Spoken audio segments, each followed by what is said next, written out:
Lux presents Hollywood.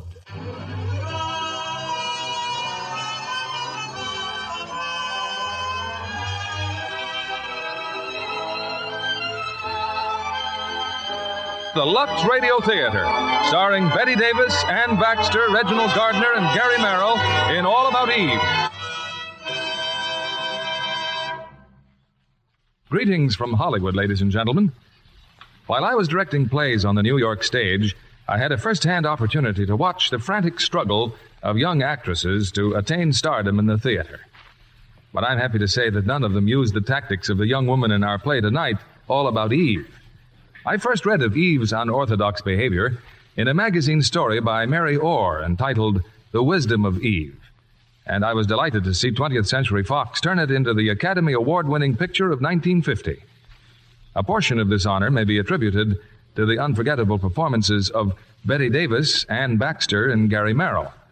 We're very gratified to present them tonight in their original roles, starring with Reginald Gardner as the malicious critic.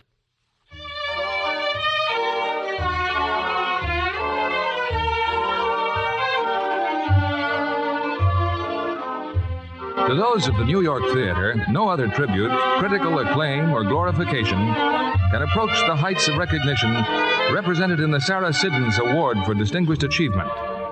A moment ago, in the venerable hall of the Sarah Siddons Society, this most cherished honor came to a young actress named Eve Harrington.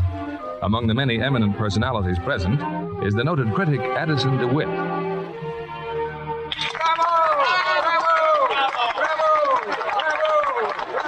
Yes, this is Eve's hour.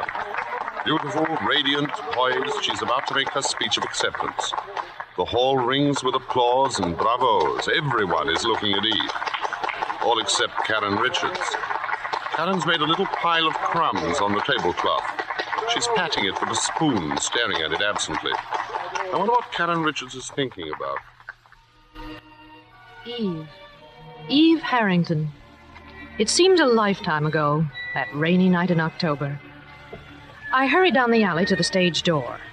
But where was she? Strange. I'd become so accustomed to seeing her here night after night, I found myself looking for a girl I'd never spoken to, wondering where Mrs. Richards. Oh, there you are. Well, it seemed odd suddenly you're not being here. After all, 6 nights a week for weeks, watching Margot Channing enter and leave a theater. I hope you don't mind my speaking to you.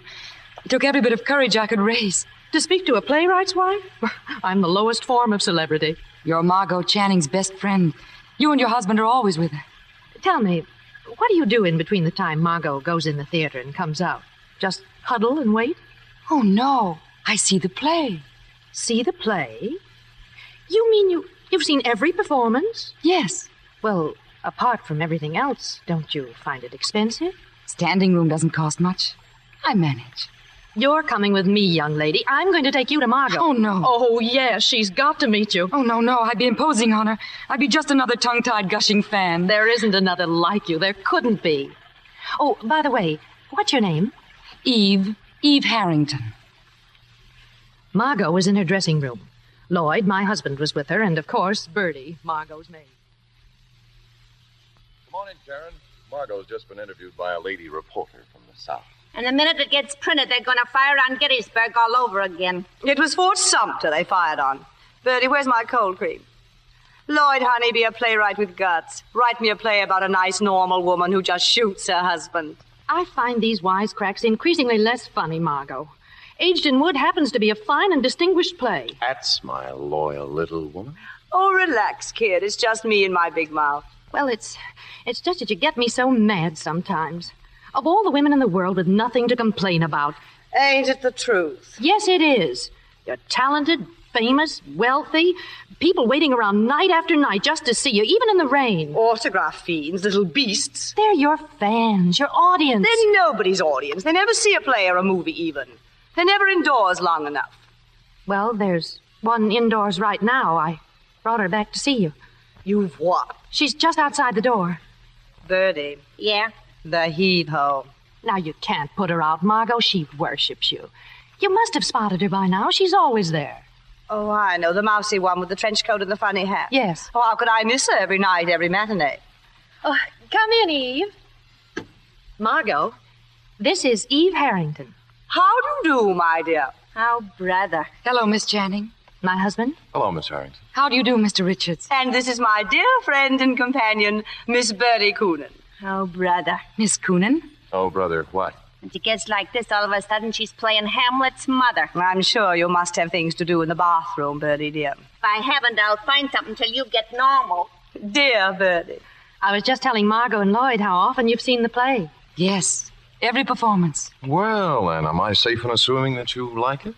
I'd like anything Miss Channing played in. Would you really? How sweet. I doubt very much that you'd like her in The Hairy Ape. Oh, please don't misunderstand me, Mr. Richards. I think that part of Miss Channing's greatness lies in her ability to pick the best plays. Your new plays for Miss Channing, isn't it? Well, how'd you hear about it? There was an item in Addison DeWitt's column. I liked the title, Footsteps on the Ceiling. Oh. Well, let's get back to this one. Every performance. Why? Yes, there are other plays. Not with you in them. Not by Mr. Richards. But you must have friends, a home, family. No. Tell us about it, Eve. If I only knew how. Try. Well, it started with the play before this one. Remembrance? Did you see it here in New York? San Francisco. I went one night, the most important night of my life until now. I found myself going the next night, and the next, and the next. Then, when the show went east, I went east. Eve, why don't you start at the beginning? Oh, it couldn't possibly interest you. Oh, please. Well, I guess it started back home, Wisconsin, that is. There was just Mom and Dad and me. Farmers were poor in those days. So I quit school, became a secretary in a brewery. It wasn't much fun, but it helped at home. There was a little theater group there, like a drop of rain on the desert. That's where I met Eddie. We played Lillian 3 times. I was awful. Then the war came and we got married. Eddie was in the Air Force. They sent him to the South Pacific. You were with the OWI, weren't you, Mr. Richards? And how did you know that? I looked you up in Who's Who. Then came a letter from Eddie. He had a leave coming up. And I went to San Francisco to meet him. Eddie wasn't there. They forwarded the telegram, the one from Washington, to say that Eddie wasn't coming at all. That Eddie was dead. I decided to stay in San Francisco. I found a job, and his insurance helped. And there were theaters in San Francisco. And then one night, Margot Channing came to play in Remembrance. And, well, here I am. What a story. Everything but the bloodhound snapping at her rear end. Bertie, there are some human experiences that do not take place in a vaudeville house, and that even an ex-fifth-rate vaudevillian should understand and respect. I want to apologize for Bertie. Sorry, it's just my way of talking. Well, you didn't hurt my feelings, Miss Coonan. Call me Bertie. Oh, hiya, Mr. Sampson. Hi, Bertie.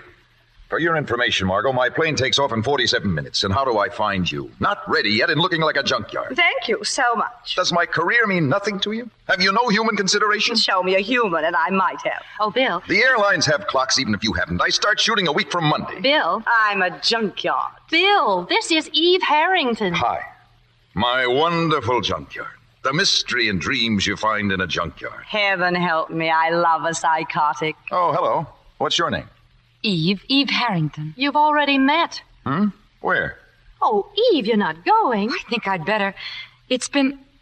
I can hardly find the words to say how it's been. Thank you. No, don't go. Well, the 4 of you must have so much to say to each other with Mr. Sampson leaving. No, stick around. Tell you what, we'll put Stanislavski on his plane, you and I, and then go somewhere and talk. Well, if I'm not in the way... I'll shower and dress. I won't be a minute. Oh, Lloyd, we've got to go. Yeah. Good luck, genius. Geniuses don't need luck. I do. No, we're not worried about you. Good night, Eve. I hope to see you again soon. I'll be at the old stand tomorrow matinee.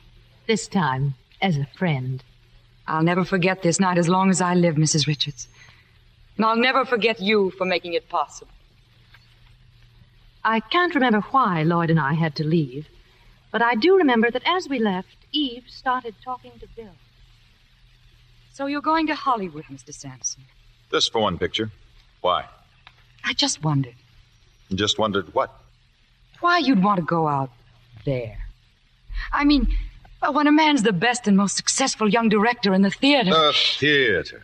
What book of rules says the theater exists only in New York? Listen, Junior, and learn. Yes? You want to know what the theater is? The flea circus. Also opera, rodeos, carnivals, ballets, Indian tribal dances, Punch and Judy, a one-man band. Wherever there's magic and make-believe in an audience, there's theater. From Donald Duck to Eleanor Aduza. All theater. You don't have to understand them all. You don't like them all. Why should you? The theater's for everybody, you included, but not exclusively. So don't approve or disapprove. It may not be your theater, but it's theater for somebody somewhere. I just asked a simple question. And I shut my mouth off. Nothing personal, Junior.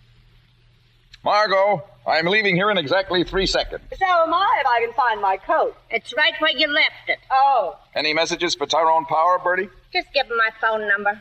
Kill the people, Mr. Sampson. Thanks, Bertie. You got the key, Bertie? I ain't forgot it yet. I'll see you at home in an hour. Eve, where are you going, dear? You don't really want me tagging along? Oh, now, don't be silly. This way. It's quicker if we cut across the stage.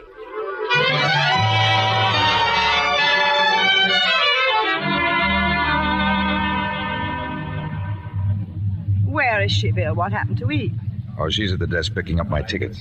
She said we had so little time together that She's quite a girl, Bill. I'd forgotten they grew that way anymore. That lack of pretense, that sort of strange directness and understanding. Isn't it silly? Suddenly I've developed a big protective feeling toward her. A lamb loose in our big stone jungle. Bill, take care of yourself out there. I understand they have the Indians pretty well in hand. Don't get stuck on some glamour puss. I'll try. You're not such a bargain, you know. You're a setup for some gorgeous, wide-eyed young babe. How childish are you going to get before you stop it? I don't want to be childish. I'd settle for just a few years. And cut that out right now. Am I going to lose you, Bill? Am I? As of this moment, you're 6 years old. Everything's ready, Mr. Sampson. Huh?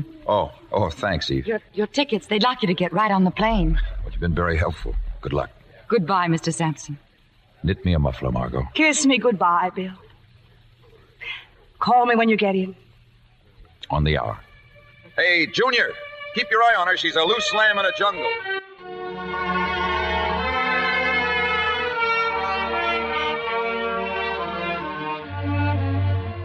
That same night we went for Eve's things, her few pitiful possessions, and she moved into the little guest room. The next few weeks were out of a fairy tale. I was Cinderella in the last act. Eve became my sister, lawyer, mother, friend, psychiatrist, and cop. Her quiet efficiency, her constant anticipation of my wishes drove Bertie crazy, and I loved it. Yes, the honeymoon was on.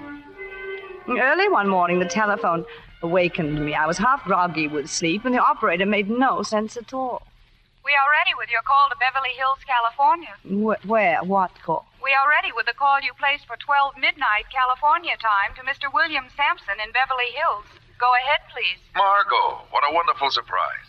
What a thoughtful, ever-loving thing to do. Bill, have I gone crazy, Bill? You're my girl, aren't you? That I am. Then you're crazy. Oh. When are you coming back? In a week. Well, I'm waiting. Well, when are you going to say it? Oh, now, Bill, you know how much I do, but over a phone. Now, really, that's kids' stuff. Kids' stuff or not, it doesn't happen every day, and if you won't say it, then you can sing it. Sing it? Sure, like the Western Union boys used to do. Bill, it's your birthday. And who remembered it? Who was there on the dot at 12 midnight? Happy birthday, darling. Well, the reading could have been better, but you said it. Now, many happy returns of the day. Many happy returns of the day. I get a party, don't I? Of course. Birthday and coming home, who'll I ask? It's no secret. I know all about the party. Eve wrote me. Eve? She did? Sure, she hasn't missed a week since I left. But you know all about that. You probably tell her what to write. Anyway, I sent her a list of the people to ask, so check with her. Yes, I will. How is Eve, okay? Okay. I love you. I'll check with Eve. I love you, too. Good night, darling. I thought a lot about that phone call. In the morning when Bertie came in with my breakfast. That's a silly question to ask me. I don't think it's silly at all. All I said was, you don't like Eve, do you? You want an argument or an answer? I'd like an answer. No. Why not? Now you want an argument. She's loyal and efficient. Like an agent with only one client. She thinks only of me, doesn't she? Well, let's say she thinks only about you anyway. How do you mean that? Well, I'll tell you how. Like, Well, like she's studying you, like you was a book or a play or a set of blueprints. How you walk, talk, eat, think, sleep. I'm sure that's very flattering, Birdie. And I'm also sure... Good morning. Oh, good morning, Eve. I'm going downtown now, Miss Channing. Is there anything else you've thought of? Well, there's that script to take back to the guild. I've got it. Those checks for the income tax man. Right in this envelope. Seems I can't think of a thing you haven't thought of. That's my job, Miss Channing. Eve, by any chance, did you place a call from me to Bill for midnight, California time? Golly, I forgot to tell you. Yes, dear. You forgot all about it. Well, I was sure you'd want to, of course, being his birthday, and you've been so busy. It was very thoughtful of you, Eve. Mr. Sampson's birthday. I couldn't forget that. You'd never forgive me. As a matter of fact, I sent him a telegram myself. Did you say anything, Birdie? Who said something? Well, don't.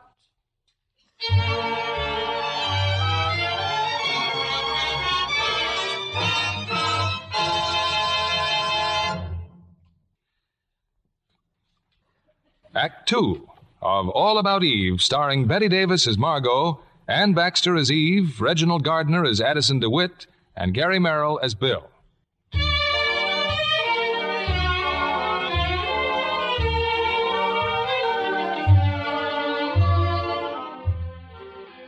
Bill's welcome home birthday party. A night to go down in history. Even before it started, I could smell disaster near. When I went down the stairs, I was surprised to find that Bill had already arrived. Well, looks like I'm going to have a very fancy party. I thought you were going to be late. How long have you been here? No, just a few minutes. I ran into Eve. She wanted to know about Hollywood. She seemed so interested. She's a girl of so many interests. It's a pretty rare quality these days. A girl of so many rare qualities. And so she seems. So you've pointed out so often. So many qualities so often. And so young and so fair. I can't believe you're making this up. It sounds like something out of an old Clyde Fitch play. Clyde Fitch, though you may not think so, was well before my time. I've always denied the legend that you were in Our American Cousin the night Lincoln was shot. I don't think that's funny. Of course it's funny. This is all too laughable to be anything else. Whipping yourself into a jealous froth because I spent 10 minutes with a stage-struck kid. 20 minutes. 30 minutes, 40, what of it? Stage-struck kid. She's a young lady of qualities. And I'll have you know I'm fed up with both the young lady and her qualities. Studying me as if I were a play or a blueprint. How I walk, talk, think, act, sleep. As it happens, there are particular aspects of my life to which I would like to maintain sole and exclusive rights and privileges. For instance, what? For instance, you. Darling, this is my cue to take you in my arms and reassure you. But I'm not going to. I'm too mad. Guilty? Mad. Darling, there are certain characteristics for which you are famous, on stage and off. I love you for some of them and in spite of others. They're part of your equipment for getting along in what is laughingly called our environment. You have to keep your teeth sharp. All right. But I will not have you sharpen them on me or on Eve. What about her teeth? What about her face? She hasn't cut them yet, and you know it. Eve Harrington has never indicated anything to me but her adoration for you and her happiness at our being in love. And to intimate anything else doesn't spell jealousy to me. It spells a paranoid insecurity that you should be ashamed of. Cut, print it. What happens in the next reel? Do I get dragged off screaming to the snake pit? Excuse me, Miss Channing. Oh. Yes, Eve. The hors d'oeuvres are here. Is there anything else I can do? Thank you, Eve. I'd like a martini. A very dry and very double.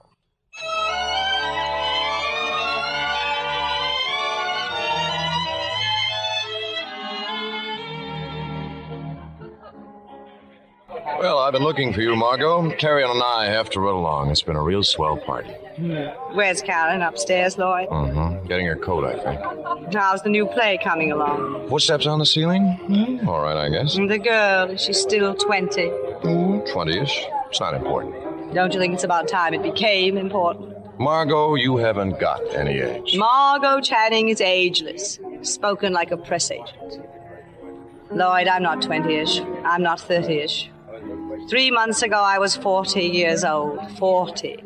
4-0. That slipped out. I hadn't quite made up my mind to admit it.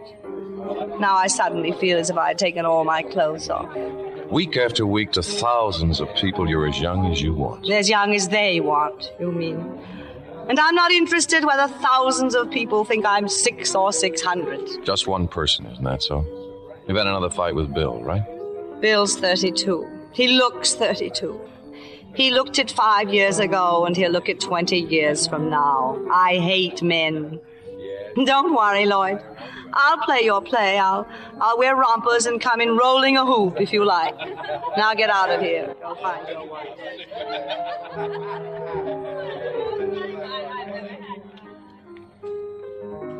It's so nice of you to come upstairs with me, Eve. I just wanted to be sure you'd find your coat, Mrs. Richards. Tell me, Eve, how are things going? You happy? There should be a new word for happiness. Being here with Miss Channing, she's been so wonderful, done so much for me. Well, you've done your share too, Eve. You've worked wonders with Margot. Well, good night. Mrs. Richards. Oh, Karen. Karen. Isn't it awful? I'm about to ask you for another favor. After all you've done already. Oh, that's nonsense. It's just that Miss Channing's affairs are in such good shape now, and I heard Mr. Fabian tell Miss Channing that her understudy was going to have a baby, and they'd have to replace her, so I... You want to be Margot's new understudy? I don't let myself think about it even. But I do know the part so well, and every bit of the staging. But suppose I had to go on one night, to an audience that came to see Margot Channing. Oh, no, I couldn't possibly. Well, I wouldn't worry about that. Margot just doesn't miss performances. If she can walk, crawl, or roll, she plays. The show must go on. No, dear. Margot must go on. But as a matter of fact, I don't see why you shouldn't be her understudy. Do you think she'd approve? I think she'd cheer. But Mr. Richards and Mr. Sampson... Ah, they'll do as they're told. Then, would you speak to Mr. Fabian about it? After all, he's the producer, and if he doesn't like me... Stop worrying. I seem to be forever thanking you for something, don't I? Good night, Karen. Good night, dear.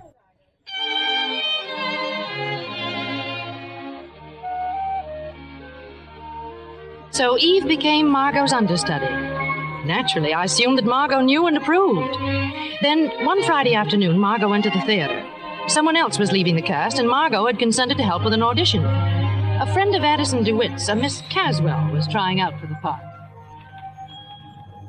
Margot, how nice to see you. Waiting for someone, Addison. I think you'd be in the theater, side of your protégée, lending her moral support. Oh, but I did. The audition, however, is over. But it can't be. I came here to read with Miss Caswell. The audition was called for 2:30. It's now nearly 4. Is it really? Who read with Miss Caswell?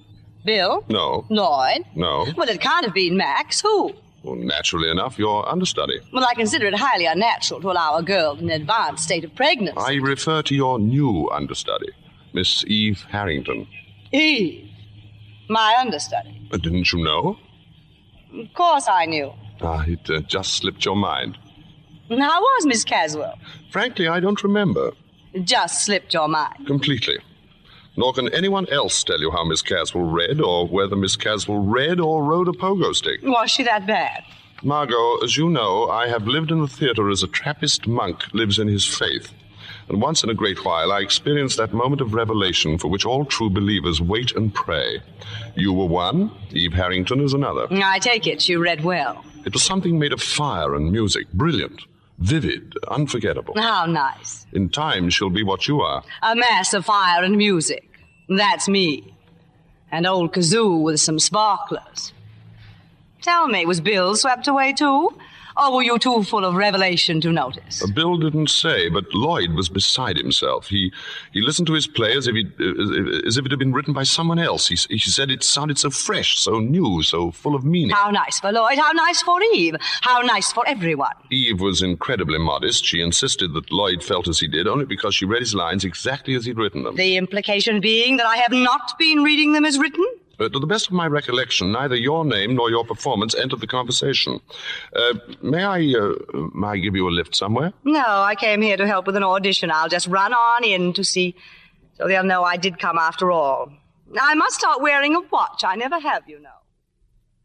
Margot. Well, how are you, darling? Terribly sorry I'm late, Max.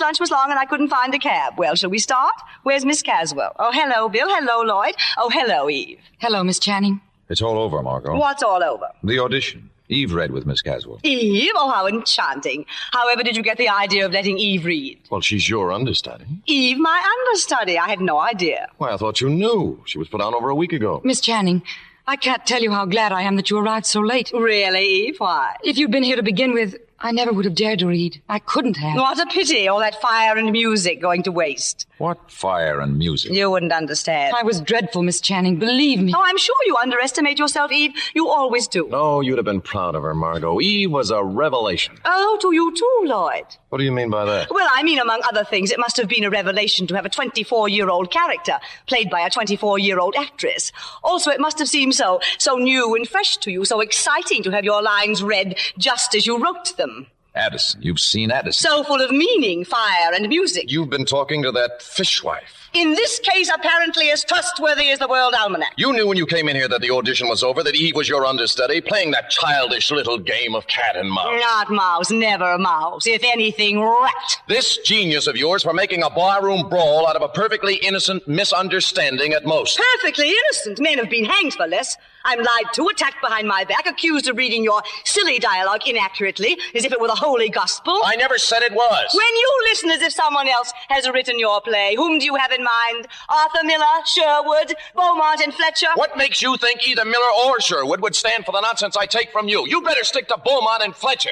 They've been dead for over 300 years. All playwrights should be dead for 300 years. That would solve none of their problems, because actresses never die. The stars never die and never change. Oh, you may change this star any time you want for a new and fresh and exciting one, fully equipped with fire and music, any time you want, starting with tonight's performance. I shall never understand the weird process by which a body with a voice fancies itself as a mind.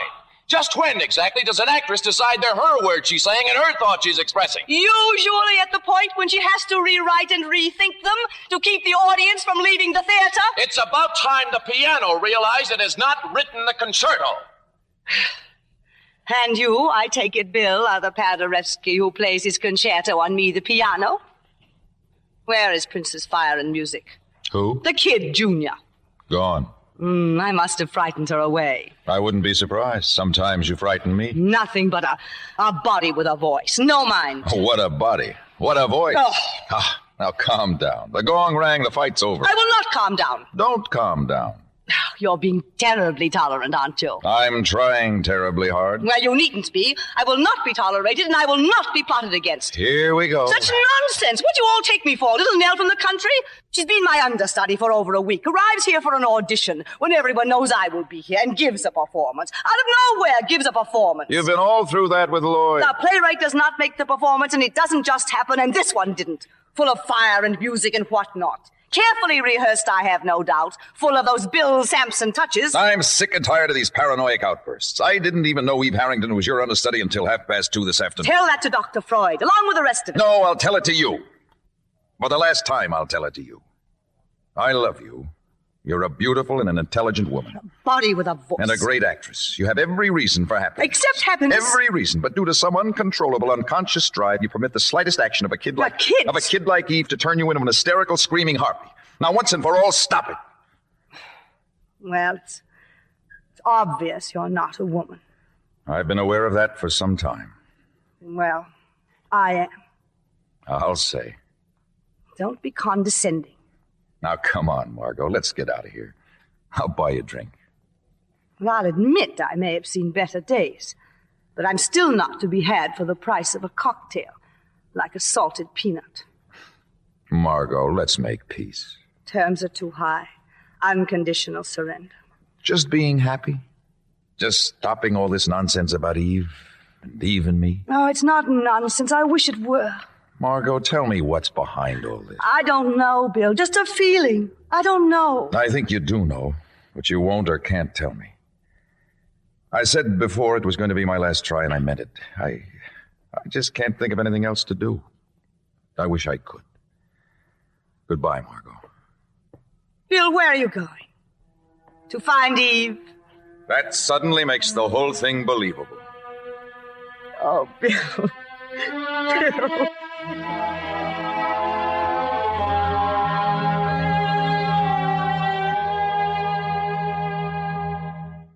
Frankly, Lloyd, I don't understand a word you're saying. You're too angry for coherence. Not only was she 2 hours late, but then that childish, heavy-handed routine about not knowing Eve was her understudy. Well, it's just possible that Margot didn't know. Of course she knew. Addison told her. Just tell me one thing, Karen, just one thing. Somebody's got to stop Margot. All right, now who's going to do it? Who's going to give her that boot in the rear that she needs and deserves? Going to be a very cozy weekend, dear. What weekend? What are you talking about? We're driving out to the country tomorrow night, just the four of us. Bill, Margot, you and I. Well, we've spent weekends before with nobody talking. Just be sure to lock up all the blunt instruments.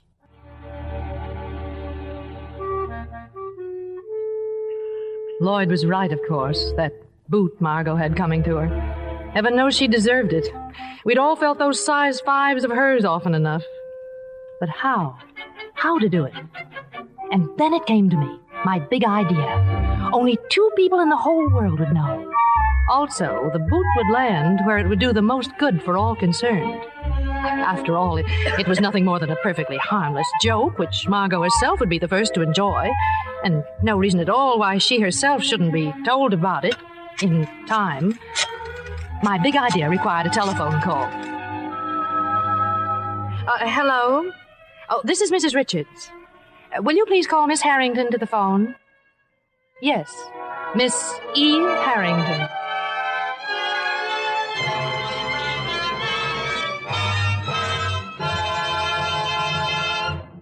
Before we continue with Act 2 of All About Eve, we pause now for station identification. This is the CBS Radio Network.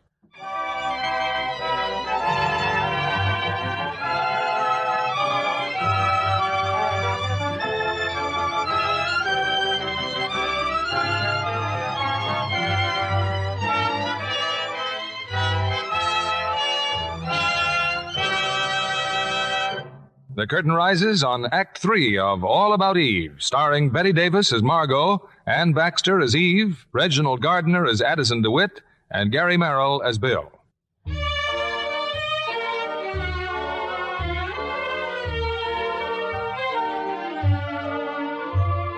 That was a cold weekend we spent in the country. Bill didn't come at all.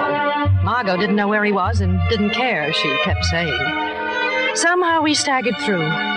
Late Monday afternoon, Lloyd and I set out to drive Margot to the station, and my big idea went into operation. Its purpose was to make Margot miss her performance so that Eve would have to take her place. All I did was drain the gas tank of the car. My timing was perfect. Margot missed her train, and we sat there, the 2 of us, while Lloyd, cursing softly, went down the road in search of gasoline. Cigarette, Karen? No, thank you, dear. I haven't been very pleasant this weekend. Well, we've all been a little tense lately. Come to think of it, I haven't been pleasant for weeks. For that, I'm truly sorry. More than any 2 people I know, I don't want you and Lloyd to be angry with me. Oh, how could we? You're Margot. What is that? Besides something spelled out in light bulbs, I mean. Besides something called a temperament, which consists mostly of swooping about on a broomstick and screaming at the top of my voice. Infants behave the way I do, you know. They'd get drunk if they knew how, when they can't have what they want, when they feel unwanted or insecure or unloved. What about Bill? He's in love with you. More than anything in this world, I love Bill, and I want Bill, and I want him to want me. But me, not Margot Channing. And if I can't tell them apart, how can he? And Karen, about Eve. I've acted pretty disgracefully toward her, too. Well, No. Don't fumble for excuses. Not here and now with my hair down. At best, let's say I've been oversensitive to the fact that she's so young, so feminine and so helpless. To so many things I want to be for Bill. Margot, I want you to know how sorry I am about this. About what? Getting stuck like this. I can't tell you how sorry I am. Oh, Karen, don't give it a thought. One of Destiny's merry pranks. After all, you didn't personally drain the gasoline tank. What? I said you didn't personally drain the gasoline tank. Oh.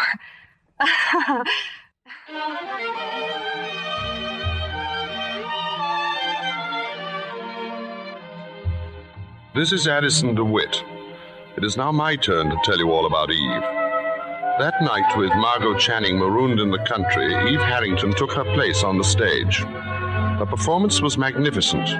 But one thing puzzled me. Why was I invited to that particular performance, along with half a dozen other critics, a performance about which the management knew nothing until curtain time when Margot failed to appear? Afterwards, I went backstage. Her dressing room door was closed, but I had no trouble overhearing a rather interesting conversation. Eve and Bill Sampson. So you can be very proud of yourself, Eve. That was a wonderful job you did tonight. I'll admit I was worried when Max called me. I had my doubts. You shouldn't have had any doubts. Well, your audition the other day was one scene. The woods are full of one-scene sensations. But you did it. With work and patience, you'll be a good actress, if that's what you want to be. Is that what you want me to be? Well, I'm talking about you and what you want. So am I. Well, what have I got to do with it? Everything. The names I've been called, but never Svengali. Good luck, Eve. Don't go, Bill. Don't run away.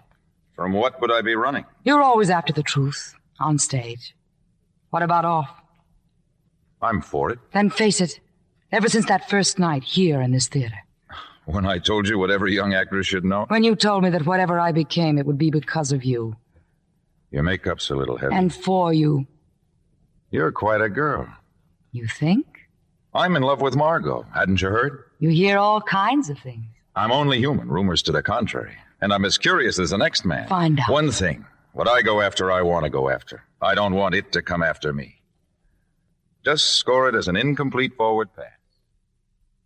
I waited a reasonable length of time after Bill left, and then I, too, had a chat with Eve Harrington. I wanted to write a column about Eve. There were many questions to ask. It's so kind of you to stop by, Mr. DeWitt. I'm glad you like me tonight. But it's still Miss Channing's performance.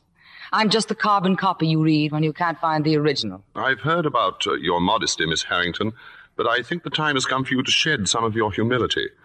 It's just as false not to blow your horn at all as to blow it too loudly. I don't think I've done anything to sound off about. One pretty good performance by an understudy. It'll be forgotten tomorrow. It needn't be. Why not? I'm a nobody. I am somebody. You certainly are. After you change, if you're not busy, we could have supper. I'd love to. Or should I pretend I'm busy? Well, let's have a minimum of pretending. I shall want to do a column about you. I'm not even enough for a paragraph. There's so much I want to know. I've heard your story in bits and pieces, your home in Wisconsin, your tragic marriage, your fanatical attachment to Margot. It started in San Francisco, didn't it? Yes, that's right. And that memorable night when Margot first dazzled you, what theater in San Francisco was that, Eve? Was it the Schubert? Yes, the Schubert. Ah, fine old theater, the Schubert, full of dignity and traditions. Tell me, what was your husband's name? Eddie. Eddie what? Really, if I'm ever going to change, I'll only be a moment, Mr. DeWitt. Where would you like to go, Eve? We must make this a special night. You take charge.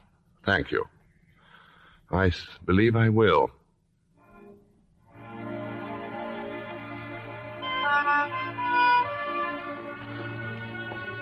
I learned a lot about Eve that night. After I brought her home, I went to my office to write my column. What I wrote pleased me exceedingly. Stop saying you can't believe it, Karen. It's right here in print, isn't it? Listen to this. Miss Harrington had much to tell about the lamentable practice of permitting, shall we say, mature actresses to play roles requiring a youth and vigor of which they retain but a dim memory. I still can't believe about the understandable reluctance on the part of our entrenched first ladies of the stage to encourage younger actresses. About Miss Harrington's own long, unsupported struggle for the opportunity. But Eve couldn't have said anything like that. What gets me is how all the papers in town just happened to catch that particular performance last night.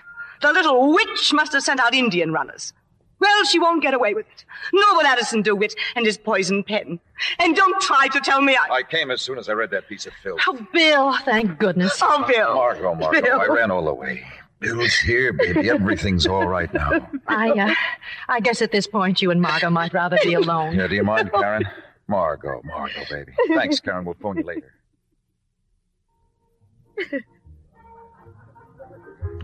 That very night, Eve and I were having a bit of supper in the cub room when they walked in. Margot, Bill, Lloyd, and Karen. They seemed unusually happy and gay. In brief, our big news is simply this. Margot and I are going to get married. Glory, hallelujah. Well, love. Margot, when? When are you going to do it? Tomorrow we meet at City Hall at 10. And you, Margot, are going to be on time for once. Yes, sir. City Hall, that's for prize fighters and reporters. It's only for the license. There's a 3-day wait for blood tests. I'll marry you if it turns out you have no blood at all. What are you going to wear? Oh, something simple, a fur coat over a nightgown. The point is, we want you two beside us as our nearest and dearest friends. Which we are. Which we'll always be. Excuse me, Mrs. Richards. Oh, yes, waiter. This note, it's for you. Oh, thank you.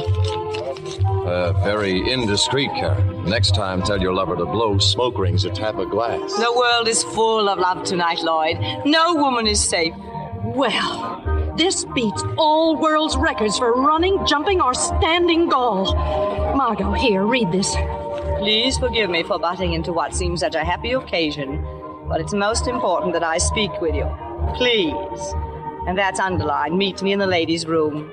Eve. I understand she's now the understudy in there.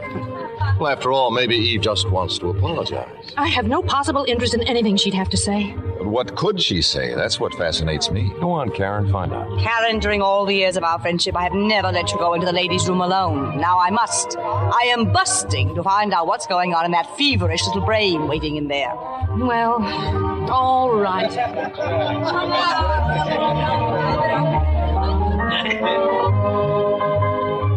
Thank you for coming, Karen. I just had to speak to you. I don't know what you have to tell me, Eve, but I won't believe a word of it. Why should you? It's about Mr. DeWitt's column. Oh, are you going to tell me you didn't really say any of those things? All I know is that, well, you find yourself trying to say what you mean. But somehow the words change. They become his words. And suddenly you're not saying what you mean, but what he means. I just wanted you to know the responsibility is mine. And the disgrace. Oh, now, let's not get over-dramatic. You really have a low opinion of me, haven't you? You'll be glad to know I've been told off in no uncertain terms all over town. Miss Channing should be happy to hear that. Now, Eve, don't cry. I'm not crying.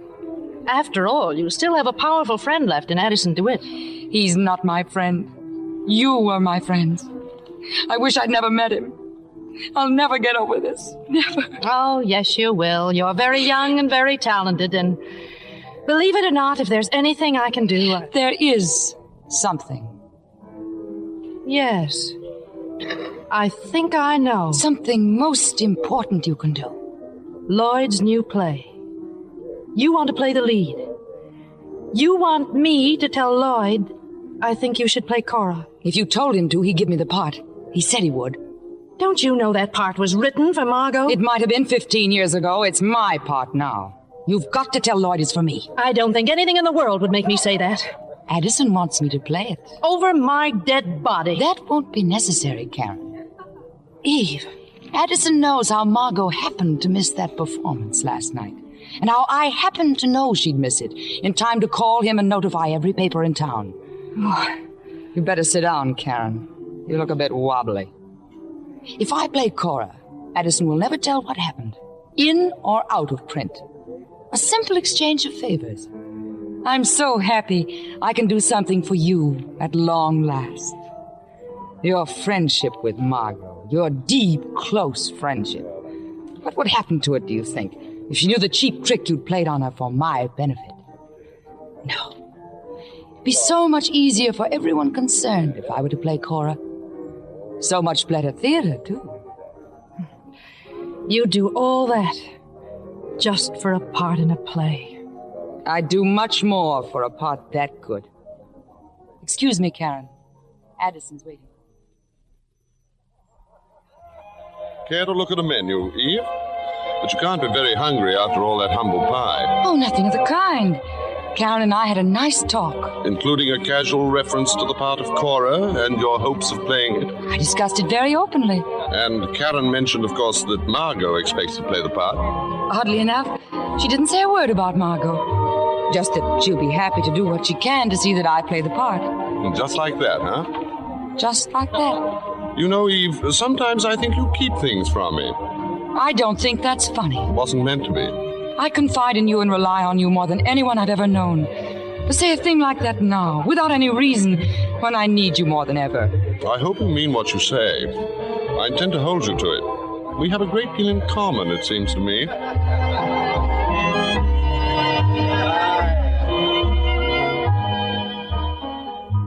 Well, what happened, Karen? Oh, nothing much. She apologized. With tears. With tears. Very classy stuff. Lots of technique. Groom, may I have a wedding present? What would you like? Texas? I want everybody to shut up about Eve. Just shut up about Eve. That's all I want. Never have I been so happy. So happy and so forgiving. I forgive Eve. Do you know why I forgive Eve? She left good behind, the four of us here together. It's Eve's fault. I forgive her. And Bill, especially Bill. She did that too. You know, she probably means well after all. She is a louse. Never try to outguess Margot. Correct. Which brings me to you, Lloyd. Lloyd, promise not to be angry with me. Well, that depends. I'd better just come right out and say it. I don't want to play Cora. You... What? Now, wait a minute, Karen. You've always been so touchy about his plays. It isn't the part. It's a great part and a fine play. But not for me anymore. Not for a four-square, upright, downright, forthright married lady. What's your being married got to do with it? Oh, it means I finally got a life to live. I don't have to play parts I'm too old for just because I've got nothing to do with my nights. Oh, Lloyd, I know you've made plans, but please understand. Please. What's so funny? Oh, nothing. Nothing. Everything's so funny. Everything.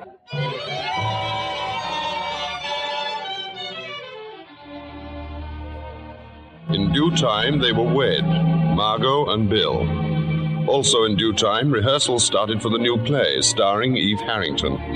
Occasionally, I dropped by the theater, not only to admire Eve, but to be amused at the increasing tension developing because of Eve between those two old friends, Lloyd the writer and Bill the director. Something was in the air.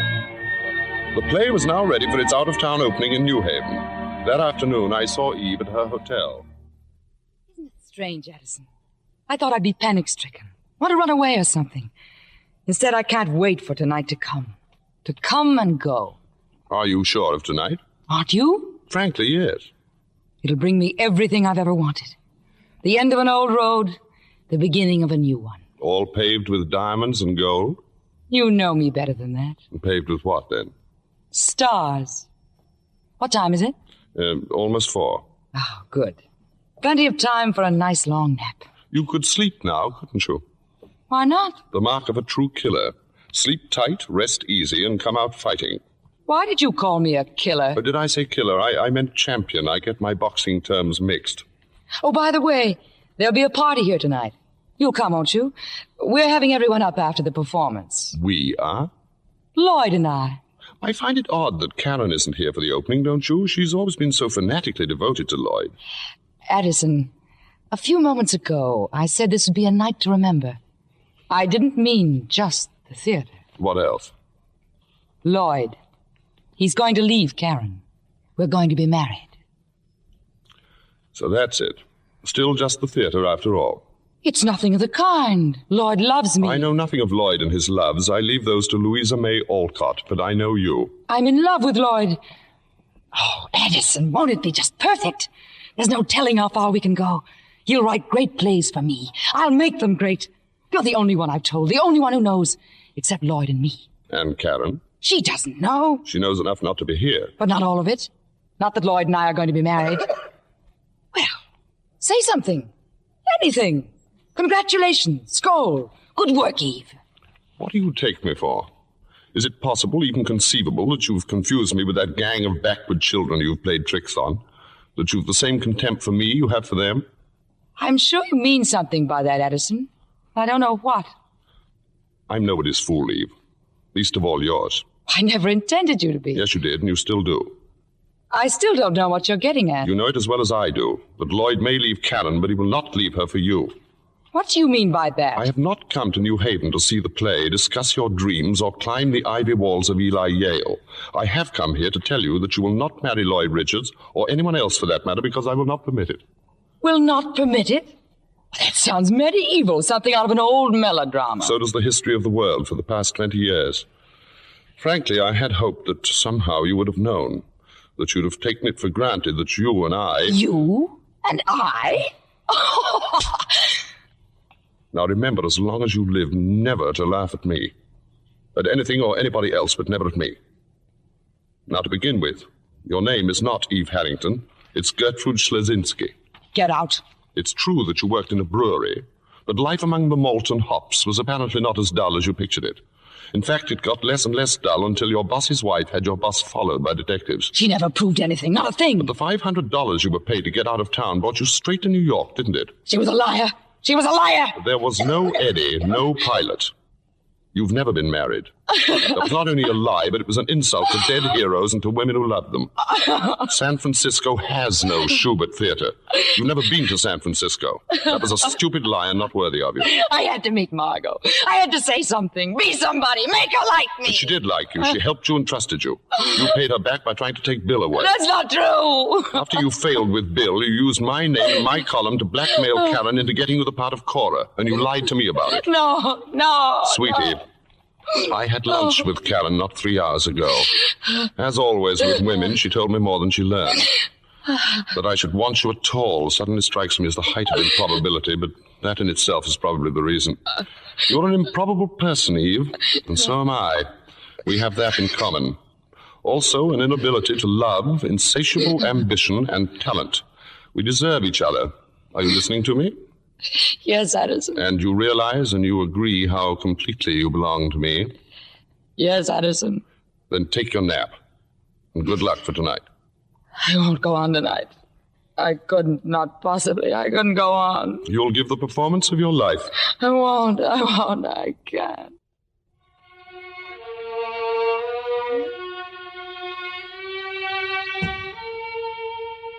But of course she did.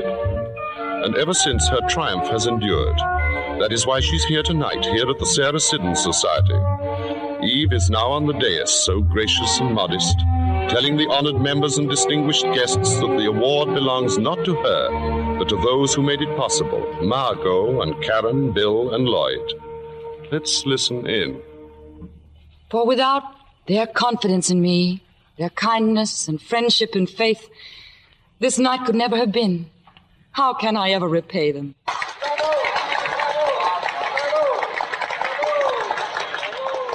Although I'm going to Hollywood next week, do not think for a moment that I'm leaving you.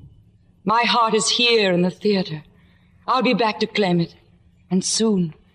That is, if you want me back.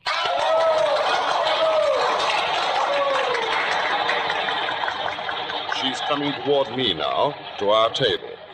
It'll take a while, all those photographers, and then, of course, she'll have to pause for a moment at their table. Margot's and Bill's, Lloyd's and Karen. Congratulations, Eve. Thank you, Karen. Nice speech, Eve. But I wouldn't worry too much about your heart. That is the statue they gave you. You can always put it where your heart ought to be. Oh, Mr. DeWitt. Why, Miss Caswell. How nice to see you again. Isn't she wonderful, Mr. DeWitt? There's no one like her, Miss Caswell. No one in the world. Tell me, Miss Caswell, do you want someday to have an award like that of your own? Oh, more than anything. Then you must ask Miss Harrington how to get one. Miss Harrington knows all about it.